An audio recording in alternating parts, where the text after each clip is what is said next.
राष्ट्रवादी आमदार अपात्रतेप्रकरणी आता निकाल लांबणीवर गेला असून सुप्रीम कोर्टाकडून आता विधानसभेच्या अध्यक्षांना मुदतवाढ देण्यात आली आहे। राष्ट्रवादी काँग्रेसचे आमदार अपात्रतेचे प्रकरण विधानसभा अध्यक्ष राहुल नार्वेकर यांच्या दरबारी प्रलंबित असून 31 जानेवारीपर्यंत या प्रकरणी निकाल देण्याचे आदेश सर्वोच्च न्यायालयाने दिले होते। आता सर्वोच्च न्यायालयाने विधानसभा अध्यक्षांना मुदतवाढ दिली आहे। जयंत पाटलांनी केलेल्या याचिकेवर सर्वोच्च न्यायालयात सुनावणी आज पार पडली आहे। यावेळी सर्वोच्च न्यायालयाने विधानसभा अध्यक्षांना 15 फेब्रुवारीपर्यंत मुदतवाढ दिली आहे।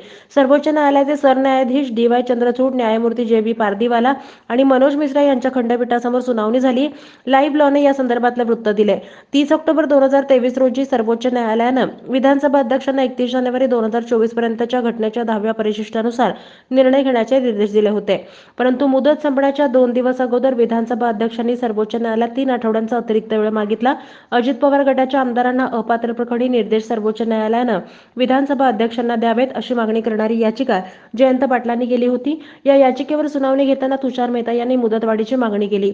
महाधिवक्ता तुषार मेहता म्हणाले, शिवसेनेतील आमदार अपात्र प्रकरणात विधानसभा अध्यक्ष व्यस्त होते, त्यामुळे त्यांना राष्ट्रवादी आमदार अपात्रता प्रकरणातील वेळ पाळता आली नाही।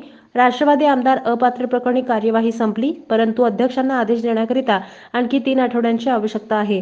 यावरून सर्वोच्च न्यायालयाने 15 फेब्रुवारीपर्यंतची मुदत दिली, त्यामुळे 31 जानेवारी रोजी अपेक्षित असलेला निकाल आता लांबलेला असून राष्ट्रवादी आमदार अपात्र प्रकरणाच्या निकालाची प्रतीक्षा 15 फेब्रुवारीपर्यंत करावी लागणार आहे।